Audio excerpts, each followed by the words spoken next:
Akhirnya si Neneng ini penasaran semenjak ketemu sama si Putri ini, kenapa suaminya berubah, jadi marah, jadi kayak benci. Nah di situ akhirnya si Neneng ini datanglah ke seorang kiai. Pas datang ke seorang kiai, menanyakan, ya pas kebetulan Pak Kiai ini bersedia untuk membantu gitu kan rumah tangganya si Neneng, karena Neneng ngerasa ada yang ganjil. Setelah diselidik-selidikin itu, ya Pak Kiai ini bilang, oh suami kamu udah keguna-guna tuh sama si Putri, karena si Putri makin ini pantas saya berantem mulu Pak Kiai sama suami. Gimana ya Kiai untuknya? Ya udah, kamu sering-sering sholat, selalu doa, minta dikasih jalan keluarnya, nanti saya bantu. Dengan izin Allah mungkin saya bantu gitu kan, semampu saya.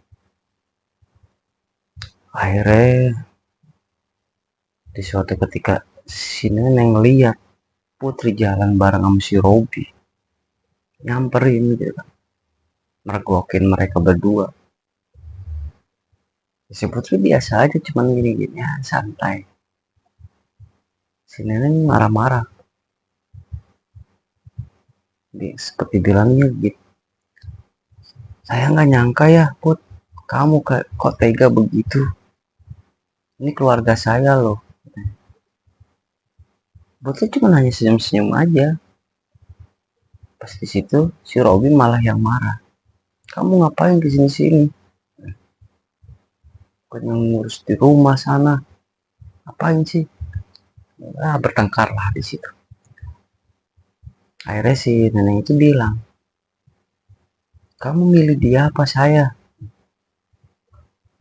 Ya, tentu aku, saya milih dia lah, bukan kamu kan, kata si Robi. Nenek pun nangis sembari lari pergi dari tempat mereka berdua. Pergi. Akhirnya si Robi jatuhlah ke pelukan si Putri ini, seperti kayak orang lagi kasmaran gitu. Itu cuman sebenarnya niatnya hanya memanfaatkan karena si Robi ini ya lumayan lah pengusaha yang lagi sukses-suksesnya.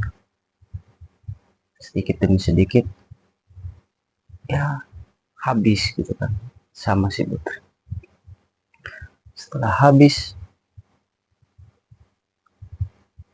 akhirnya ditinggalin sama si Putri. Dan si Robi pun gila, sampai dibawa ke rumah sakit jiwa untuk direhabilitasi di sana. Akhirnya pas di situ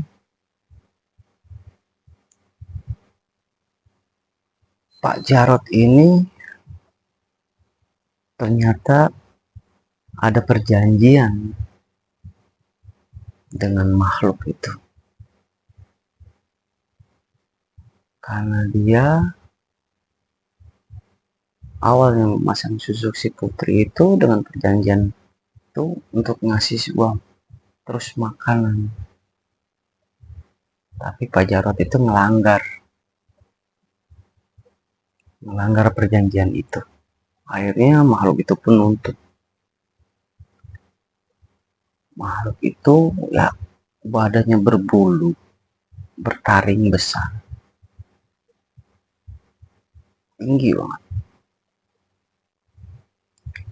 Ketika si Pak Jarot sama makhluk itu sedang bernegosiasi, datanglah si Putri ke tempat Pak Jarot, dan makhluk itu pun melihat Pas melihat karena Pak Jarod sudah melanggar di situ, makhluk itu minta, oke, sebagai gantinya saya minta dia. Pak Jarod pun sempat bilang lah ke makhluk itu, jangan jangan dia, nanti saya ganti dengan yang lain. Tapi tetap makhluk itu maunya si Putri. Putri itu nggak tahu kalau di situ ada makhluk yang sedang negosiasi dengan Pak Jarod. Pas di situ Putri cuma disuruh nunggu bentar ya di ruang tamu Pak Jarod di kamar. Akhirnya Pak Jarod nggak punya pilihan lain, sudah negosiasi dengan makhluk itu. Terus Pak Jarod langsung nemuin Putri. Gimana, katanya sekarang? Wah Pak, ini saya bawa makanan tadi habis belanja. Ternyata semuanya berhasil Pak. Bagus dong. Oh, ini makanannya Pak, dan ini ada uang buat tanda terima kasih saya kepada Bapak. Pak Jarod pun bingung dan mengakali. Dan Pak Jarod terus bilang ke Putri, oh iya, untuk kesempurnaan semuanya, agar semuanya langgeng lama, ada satu ritual lagi yang kamu harus lakukan. Apa itu Pak? Nanti di hari Jumat kamu datang ke sini malam, jam 9 malam.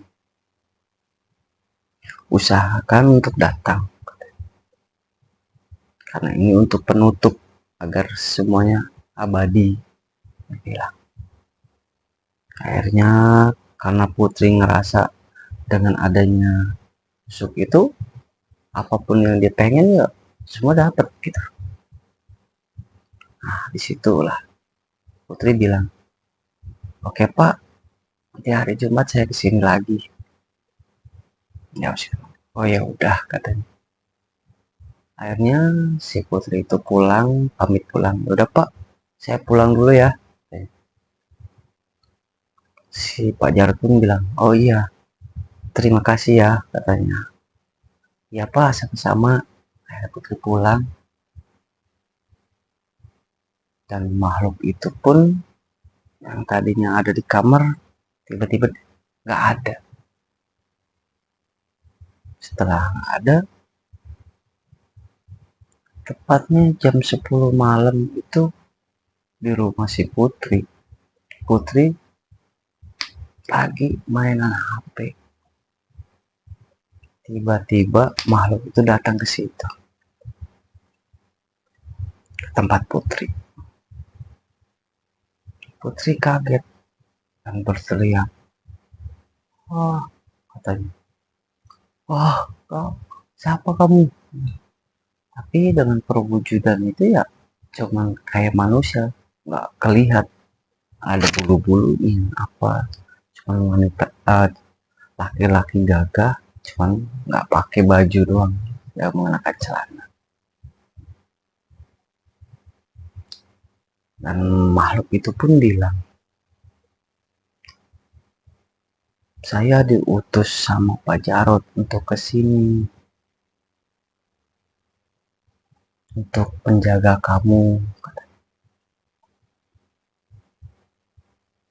Terus ya sampai nanti besok di hari Jumat pun saya tetap menjaga kamu sampai nanti di ritual. Nah setelah itu Putri mempercayai, nggak cuma dijaga. Akhirnya makhluk itu pura-pura hilang. Setelah Putri terlelap tidur, makhluk itu pun menjamah si Putri. Setelah menjamani, Putri tidak tersadar. Besok keesokan harinya, pasti hari Jumat itu, Putri sudah menyiapkan semua untuk malamnya. Ketika di malam itu, tepatnya jam 9, Putri sudah nyampe di tempatnya Pak Jarot. Pak Jarot pun sudah menyiapkan semuanya ritual. Kalau ritual itu nggak dilaksanakan sama Pak Jarot, mungkin taruhannya Pak Jarot yang akan dibawa oleh makhluk itu. Akhirnya karena Pak Jarot nggak mau dia yang kena, menumbalkan si Putri kepada makhluk itu. Tanpa sepengetahuan si Putri pun datang terus bergegas semuanya. Putri hanya menggunakan kain diikat di sini, mandi seperti biasa dengan kembang-kembang wewangian. Dan Pak Jarot pun nggak ada berhenti-berhentinya naburin itu menyan sampai asap berbau semua di ruangan. Dan selang nggak berapa lama kadang Pak Jarot itu berdiri, si Putri hanya cuma ngeliatin aja Pak Jarot. Jadi tempatnya itu ada sekitar 100 meter dari rumahnya Pak Jarot itu, ada seperti kebun, tapi dengan pohon-pohon besar. Nah, pas di situ, tepatnya di pohon besar itu, pohon yang dikelilingin dengan kain, dengan damar, apa ya, penerangannya hanya kayak cempor gitu, tancapin setiap penjuru. Putri duduk di situ melihat ritualnya Pak Jarot. Akhirnya Pak Jarot bilang ke Putri, kamu di sini dulu ya, katanya. Putri pun ngerasa takut karena sendirian, tempatnya banyak pohon-pohon gede. Nggak apa-apa, di sini aman. Saya mau ngambil barang dulu sesuatu, nanti saya balik lagi. Putri pun mengiyakan aja. Tapi Putri sebelum Pak Jarot pergi itu bilang, Pak, saya nggak berani sendirian, Pak. Kan nanti ada, Pak Jarot bilang, kan nanti ada yang kemarin datang ke kamu, yang jagain kamu. Akhirnya Putri tenang. Oh ya udah Pak. Putri pun duduk di situ sampai jenuh gitu kan. Setelah Pak Jarot udah agak jauh, makhluk itu pun datang.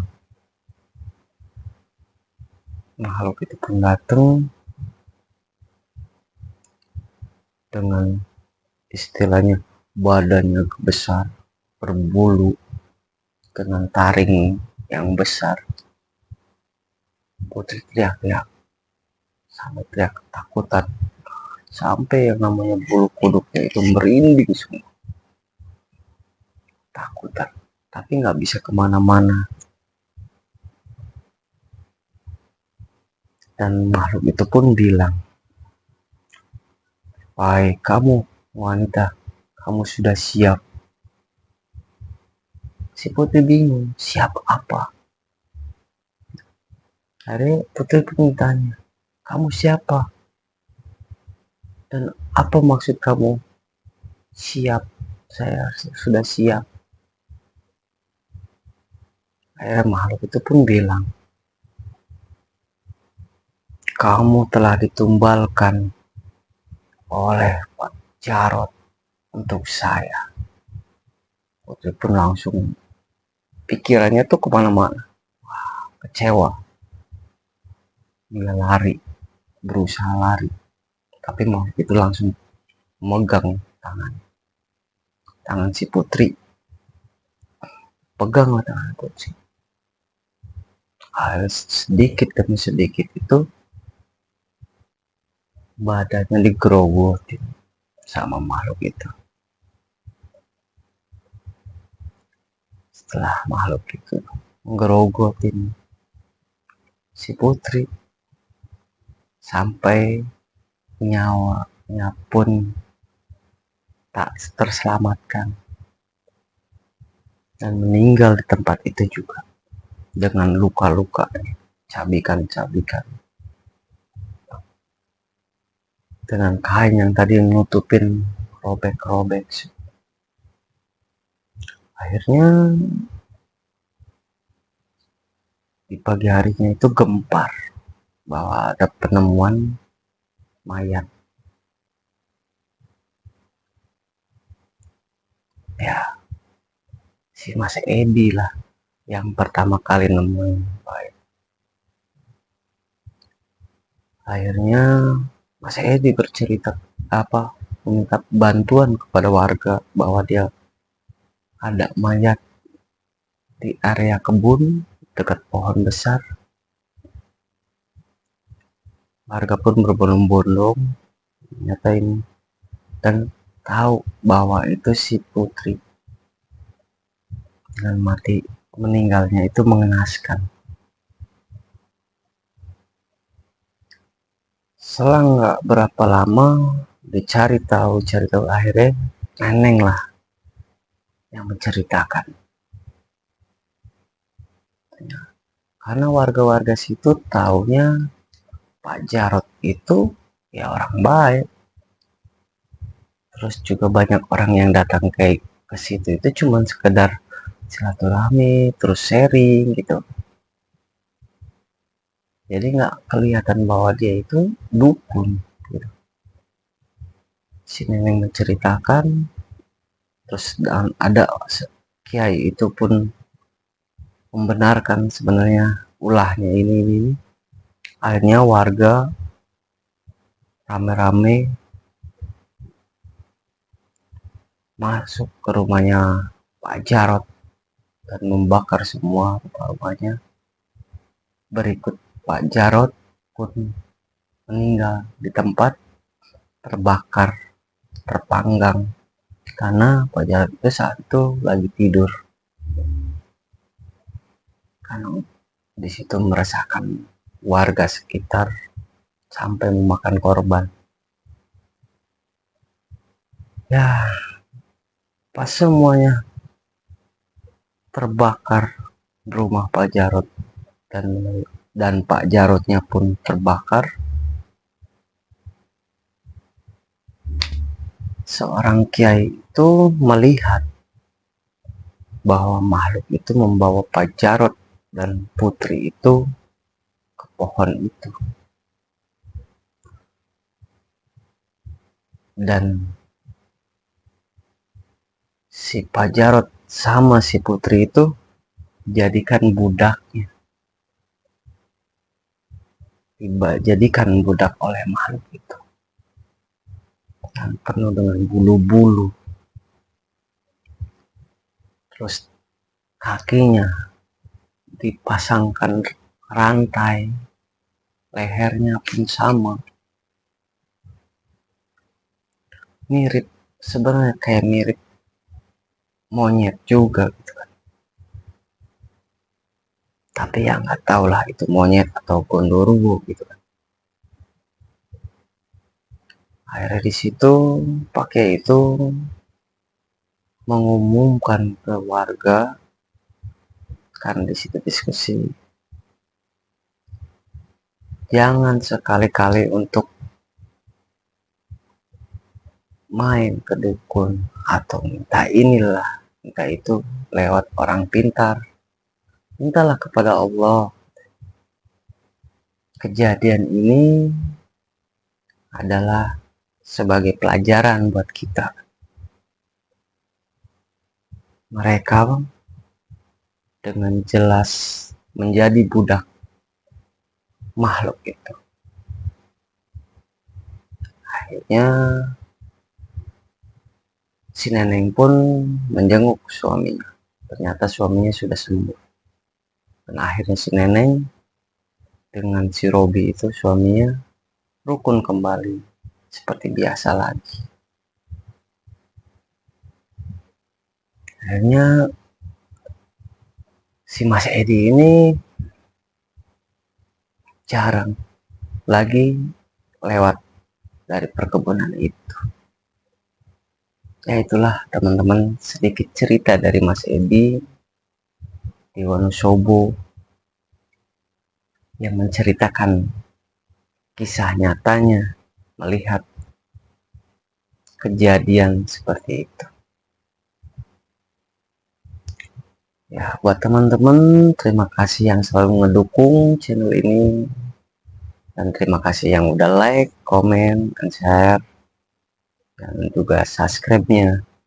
Semoga kalian selalu dirahmati Allah, diberkahi Allah, dilimpahkan rezekinya. Ya, assalamualaikum warahmatullahi wabarakatuh.